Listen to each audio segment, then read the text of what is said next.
Hello everyone! Today is going to be a different day for Coffee and Convo since I'm going to take you with me on a ride going to a very cutesy and very cozy cafe in Manila. Pero may twist. Sasamahan niyo akong mag-commute from my home in Valenzuela City all the way to Fort Santiago in Intramuros. Oh, handa na ba ang mga barya niyo? Sana makasakay tayo kaagad no and sana walang traffic.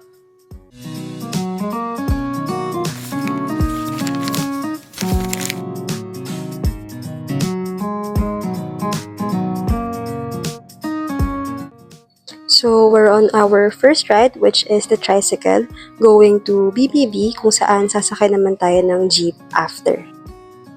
Kumusta naman kayo? Pauwi na ba sa school o papasok pa lang sa trabaho?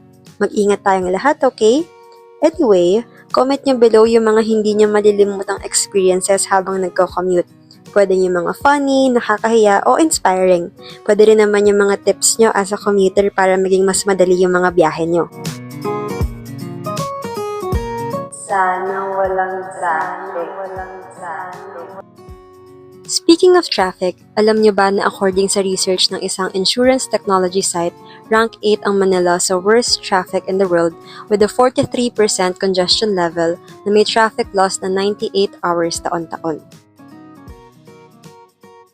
Guys, ang aga pa lang pero ang haggard na. Pero, let's go. So we're on our second ride, which is the bus instead of the jeep since sobrang punuan ng jeep this morning. So I opted to ride the bus na. So yeah, let's go. Hindi lang sa numbers makikita ang epekto ng poor public transportation system natin dahil araw-araw itong nararanasan ng mga ordinaryong commuter na nagtitiis sa mahabang pila ng sakayan o sa malasardinas na siksikan sa mga PUV o kaya naman sa pag-ikli ng oras nila para makapagpahinga dahil sa mahabang biyahe.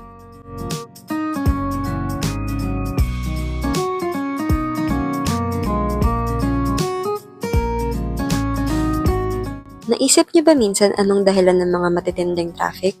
Ilan sa mga rason ang pagiging car-centric ng ating bansa at pagdami ng private vehicle sa daan. Kasama na rin dito ang poor execution ng public transportation system natin. Hi! Kailan kaya ito masusolusyonan ng mga nakaupo sa pwesto?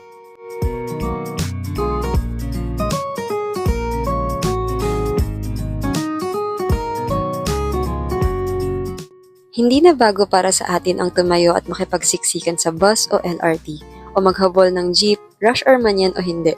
Pero hindi ito rason para habang buhay na lang tayo na magtiis dito dahil pinapakita lang nito yung kakulangan ng Pilipinas sa isang well-planned na public transportation system na pinalala pa ng heavy traffic dulot ng mga private vehicles na tila ba naghahari na sa mga daan.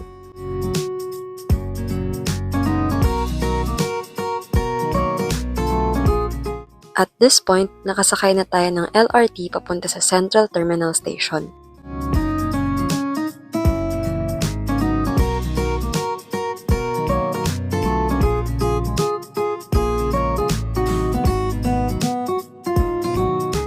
Ngayon naman, nasa e-break na tayo on the way to Fort Santiago.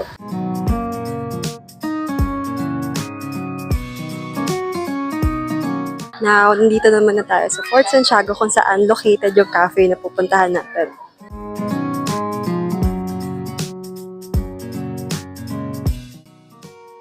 Guys, papunta pa lang very exhausting na and sobrang init. Pero I think it will be worth it naman pagdating natin sa cafe. Anyway, umalis ako sa bahay kanina ng 8:30 AM at nakarating ako rito ng 9:45 AM. Mahigit isang oras na biyahe rin yun pa Maynila galing Valenzuela City.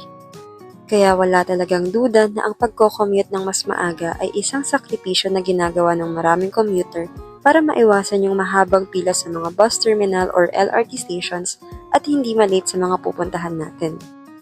Pero maliban sa traffic at poor transportation system, ilan din sa mga struggles at common problems ng mga commuter sa Pinas ang mataas na pamasahe, kulang na safe at walkable areas o pedestrian lanes, pati na rin ang pagsasawalang bahala sa kapakanan ng mga driver o tsuper. And now, on the way naman tayo sa ating destination which is the Papa Cafe!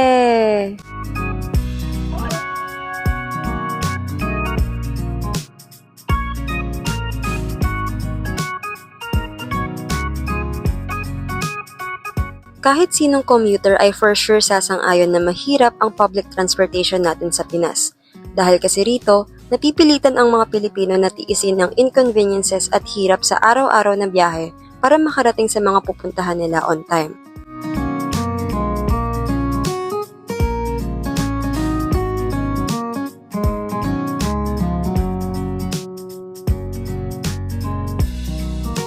Di ba nga minsan naalis ka sa bahay na fresh, bagong ligo, ayos na ayos, pero darating ka sa destination mo na pagod dahil sa stressful na commute.